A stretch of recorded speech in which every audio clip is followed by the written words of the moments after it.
देखते हुए बोला, आपकी पत्नी को वहां गौशाला में उस आदमखोर तेंदुए ने घेर लिया है। उनके प्राण संकट में हैं, जल्दी चलिए। ये सुनते ही मन्ना सन्न रह गया। चाणक्य को समझ में आ गया कि चंद्रगुप्त ऐसे क्यों अचानक भाग गया। मन्ना वहां से तेजी से गौशाला की तरफ भागा और उसके पीछे चाणक्य और बाकी लोग भी। इधर चंद्रगुप्त हवा की तेजी से भागता हुआ गौशाला के निकट आ पहुंचा। बाहर लोगों की भीड़ जमा थी। सभी चिल्ला रहे थे, कोई तो उसे बचाओ, अरे कोई तो अंदर जाओ। लेकिन गौशाला के अंदर जाने की हिम्मत किसी में ना थी। बिना समय गवाए चंद्रगुप्त गौशाला के अंदर प्रवेश कर गया। अंदर गायों के झुंड में भी अफरा तफरी थी। वो इधर उधर भागती हुई जोर जोर से आवाजें लगा रही थी। पर उस आदमखोर तेंदुए को भला गाय से क्या मतलब? उसके मुंह पर तो मनुष्य के खून का स्वाद चढ़ चुका था। चंद्रगुप्त ने ध्यान दिया तो देखा कि मन्ना की पत्नी, जिसे वो माई बोलता था, गौशाला के पीछे के हिस्से से दबे पांव निकलने की कोशिश कर रही थी।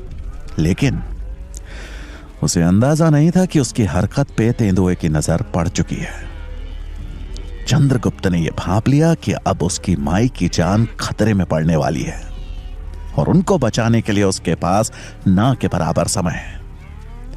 चंद्रगुप्त ने वहीं पड़े एक मजबूत लकड़ी के टुकड़े को बड़ी फुर्ती से बिना आवाज के अपने हाथ में उठा लिया। तेंदुआ जैसे ही माई की तरफ हमले के लिए बढ़ा, चंद्रगुप्त हवा में उछला और तेंदुए के सिर पे लकड़ी से जोर का वार किया। वार इतना घातक था कि तेंदुआ वहीं पे गिर गया और अपनी अंतिम सांसें गिनने लगा। माई, अब आप सुरक्षित हो। मैंने तेंदुए को मार दिया है। चंद्रगुप्त ने माई की तरफ देखते हुए कहा, जो इस हमले के डर से लड़खड़ाकर जमीन पे गिर गई थी। वो डर से कांप रही थी। चंद्रगुप्त ने उनके उठने में मदद की। उसी समय वहां पे मन्ना और उसके पीछे चाणक्य भी आ पहुंचे। मन्ना ने अपनी पत्नी के पास आकर चिंतित होते हुए पूछा, तुम ठीक तो हो? हाँ, मैं ठीक हूं। इसने मेरी जान बचा ली, नहीं तो जाने क्या हो जाता। ये बोलते वक्त मन्ना की पत्नी की आंखों में कृतज्ञता के भाव थे। मन्ना भी चंद्रगुप्त की बहादुरी देखकर हैरान था। मन्ना हैरान था कि जिसे उसने सबसे कमजोर बालक समझा था, आज उसने ऐसा कारनामा करके दिखाया जो बड़े से बड़े सूरमा भी ना कर पाए। एक आदमखोर तेंदुए को मौत के घाट उतारना आसान न था, लेकिन चंद्रगुप्त ने ऐसा करके अपनी वीरता का उदाहरण प्रस्तुत कर दिया था। मायादेव चंद्रगुप्त की बहादुरी देख के खुश था और साथ में हैरान भी कि पहले उसने एक बलशाली योद्धा मायादेव को जोरदार प्रहारों से घायल किया और अभी एक तेंदुए को मारकर उसकी पत्नी की रक्षा की। चाणक्य मन्ना देव के करीब आते हुए बोले, शारीरिक बनावट किसी की वीरता का प्रमाण कभी नहीं होती। साहस जन्म लेता है भीतर से। जो इंसान साहसी है वो बड़े से बड़े योद्धाओं का सामना करके उनको हरा सकता है, क्योंकि साहस परिस्थिति के सामने खड़े रहने में मदद करता है। मन्ना देव अपनी पिछली बातों पे पछतावा महसूस कर रहा था, लेकिन फिर भी उसने हिम्मत जुटाते हुए पूछा, क्षमा करें आचार्य, लेकिन एक प्रश्न अभी भी मेरे मन में चल रहा है कि पहलवान मायादेव से लड़ने के पहले आपने इसको कान में क्या बोला था? मुस्कुराते हुए चाणक्य बोले, युद्ध केवल ताकत से ही नहीं, बुद्धि से भी लड़ा जाता है। और जब इंसान के पास ताकत की कमी हो तो उसकी बुद्धि ही उसका शस्त्र बनती है। मैंने इसे बस एक युक्ति बताई थी कि जब इंसान का वजन अधिक हो और अगर उसके घुटनों पर वार किया जाए तो उसके शरीर का भार ही उसका दुश्मन बन जाता है और वो अचानक से कमजोर पड़ जाता है। मन्ना देव चाणक्य की प्रतिभा को समझ चुका था कि ये कोई साधारण आचार्य नहीं, बल्कि बहुत बुद्धिमान और अनुभवी आचार्य है। मन्ना की पत्नी भी आचार्य चाणक्य की बातों से प्रभावित दिखी और उसने मन्ना की तरफ प्रश्न भरी नजरों से देखा। मन्ना समझ गया कि वो आचार्य के बारे में जानना चाह रही है। ये तक्षशिला के आचार्य हैं और चंद्रगुप्त को अपने साथ ले जाना चाहते हैं, उसे शिक्षा दीक्षा देना चाहते हैं। मन्ना की बात सुन उनकी पत्नी ने कटाक्ष किया, और आपने अपने गुलाम की आजादी की कीमत मांगी होगी। पर आचार्य ने ना सही, मेरी जान बचाकर चंद्रगुप्त ने अपनी आजादी की कीमत चुका दी है। इसे आप जाने दें, ये गुलामी के लिए नहीं, गुलामी की जंजीरें तोड़ने के लिए बना है। चाणक्य ने कृतज्ञता भाव से मन्ना की पत्नी की तरफ देखते हुए कहा, बहुत बहुत धन्यवाद आपका। मन्ना ने भी मनी मन इस बात को मंजूरी दे दी, क्योंकि उसे भी समझ आ रहा था कि कैसे चंद्रगुप्त ने अपनी जान पे खेल के उसकी पत्नी की जान बचाई थी। मन्ना देव, जिसके लिए अभी तक छोटा चंद्रगुप्त बस एक गुलाम था, आज उसके जाने पर भावुक हो गया। गुलामों को बेचना उसका व्यापार था, लेकिन आज न जाने क्यों करुणा ने उसके हृदय में जगह बना ली थी। चाणक्य भी ये देख द्रवित हो रहे थे। चंद्रगुप्त को जाता देख मन्ना देव की पत्नी की आंखें भर आई और उसने चंद्रगुप्त को अपने सीने से लगा लिया। एक गुलाम होने के बावजूद चंद्रगुप्त में मन्ना देव की पत्नी के प्रति करुणा और सम्मान का भाव था। दोनों पति पत्नी ने चंद्रगुप्त को ऐसे विदा किया मानो अपने पुत्र को विदा कर रहे हों। यह देख चाणक्य को अपनी पत्नी की याद आ गई।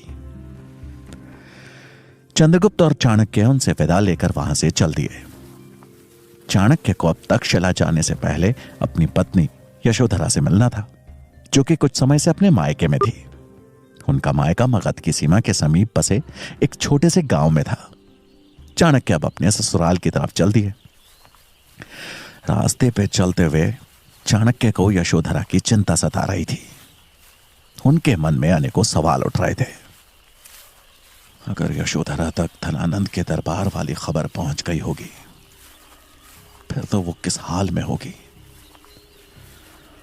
हो सकता है वो पाटलिपुत्र पहुंच चुकी हो। इसी उधेड़बुन में उलझे हुए वो जैसे ही अपने ससुराल पहुंचे तो उनकी चिंता को सत्य में बदलते देर नहीं लगी। यशोधरा खबर मिलते ही पाटलिपुत्र की तरफ निकल चुकी थी। यह सुन चाणक्य की चिंता और बढ़ गई। उनके लिए मगध वापस जाना तो खतरनाक था ही, लेकिन उससे भी ज्यादा चिंताजनक था यशोधरा का उनकी पत्नी के रूप में पकड़े जाना। चाणक्य के मन में बस एक ही विचार था कि मगध पहुंचकर एक बार अपनी पत्नी को सकुशल देख लें, तो फिर आगे का मार्ग तय करना उनके हाथ में था। इसलिए वो बिना कोई पुनर्विचार किए वापस मगध की तरफ चल दिए। यशोधरा को लेकर उनकी चिंता उनके चेहरे पर स्पष्ट झलक रही थी। उनकी चिंता भांपते हुए चंद्रगुप्त ने पूछा, क्या हुआ आचार्य, आप बहुत चिंतित नजर आ रहे हैं। चाणक्य चंद्रगुप्त की तरफ देख एक बनावटी मुस्कान के साथ बोले, चिंता मनुष्य का साथ कभी नहीं छोड़ती, लेकिन हर चिंता का समाधान करते हुए आगे बढ़ना ही विकल्प है। यह सुन चंद्रगुप्त ने प्रश्न किया, तो आपकी चिंता का क्या समाधान है आचार्य। चाणक्य ने उत्तर देते हुए कहा, तक्षशिला जाने से पहले हमें एक बार मगध जाना है। मेरी धर्मपत्नी अभी वहीं गई है और मेरा उनसे मिलना आवश्यक है। लेकिन एक समस्या है, अगर मगध के सैनिकों ने मुझे पहचान लिया तो मृत्यु निश्चित है। मृत्यु? आपने कोई अपराध किया है क्या आचार्य? चंद्रगुप्त ने हैरानी भरे स्वर में पूछा। चाणक्य एक पल सोच में पड़ गए। धनानंद के दरबार में हुआ अपमान और अपनी शिखा को खोलने का दुख एक पल के लिए उनकी आंखों में झलक आया। अपने रोष को वश में करते हुए उन्होंने चंद्रगुप्त के प्रश्न का उत्तर दिया, अपराध धनानंद के मगध में सच एक अपराध के रूप में ही देखा जाता है। और जब मैंने राजा धनानंद का सच से सामना कराने की कोशिश की तो उन्होंने मुझे अपराधी घोषित कर दिया और देश निकासा की सजा दे दी। लेकिन उनको नहीं ज्ञात कि अगर देश प्रेम एक अपराध है तो यह अपराध मैं मरते दम तक करता रहूंगा। ये बोलते वक्त चाणक्य का चेहरा गर्व से चमक रहा था। उसके बाद उन्होंने कुछ सोचते हुए कहा, एक रास्ता है जहां से हम मगध में प्रवेश कर सकते हैं। उस द्वार पे सुरक्षा सबसे कम रहती है। ऐसा कहते हुए दोनों मगध की तरफ बढ़ चले। चाणक्य जैसे जैसे मगध के करीब बढ़ रहे थे अपमान के रोष के साथ पत्नी की चिंता भी बढ़ती जा रही थी। मगध की सीमा के समीप ही एक जगह ठहरकर चाणक्य ने सीमा का मुआयना किया और पाया कि अब इस हिस्से पर भी सुरक्षा दुगनी कर दी गई थी। धनानंद के सैनिक अपने हाथों में तलवारें लिए अंदर जाने वाले हर शख्स से कड़ी पूछताछ कर रहे थे। यह देख चाणक्य को समझ में नहीं आ रहा था कि यह सुरक्षा सिकंदर के खतरे को भांपते हुए बढ़ा दी गई थी या फिर उनकी चुनौती ने राजा धनानंद को सच में हिला दिया था। चंद्रगुप्त ने सीमा द्वार की तरफ देखते हुए पूछा, आचार्य, यहां तो बहुत कड़ी सुरक्षा है, इनसे लड़े बगैर अंदर प्रवेश करना मुश्किल है। चंद्रगुप्त की बात सुन चाणक्य कुछ सोचते हुए बोले, शस्त्र उठाना हर समस्या का हल नहीं होता चंद्रगुप्त। जब मुसीबत बुद्धिमानी से हल होने वाली हो तो शस्त्र उठाना मूर्खता है। यह कहकर चाणक्य ने वहां पास ही में दिख रही कुछ जड़ी बूटियों को पीसकर उनका लेप तैयार किया और एक वैद्य का भेष धारण कर चंद्रगुप्त को साथ ले मुख्य द्वार की तरफ बढ़ गए।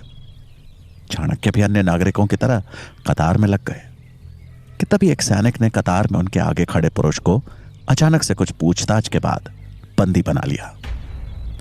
यह किसी को समझ में नहीं आया कि उसका कसूर क्या था, लेकिन चाणक्य समझ गए कि यह जरूर किसी राज्य का कोई गुप्तचर होगा और शायद इसी की तलाश के लिए आज इतनी कड़ी पहरेदारी लगाई हुई है। लेकिन अब बारी थी चाणक्य की।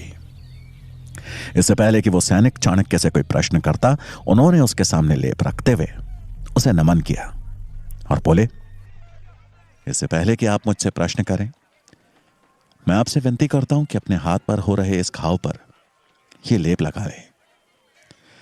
मेरी चिकित्सा विज्ञान की शिक्षा कह रही है कि अगर इस घाव का जल्दी ही उपचार नहीं किया गया तो यह घातक बन सकता है।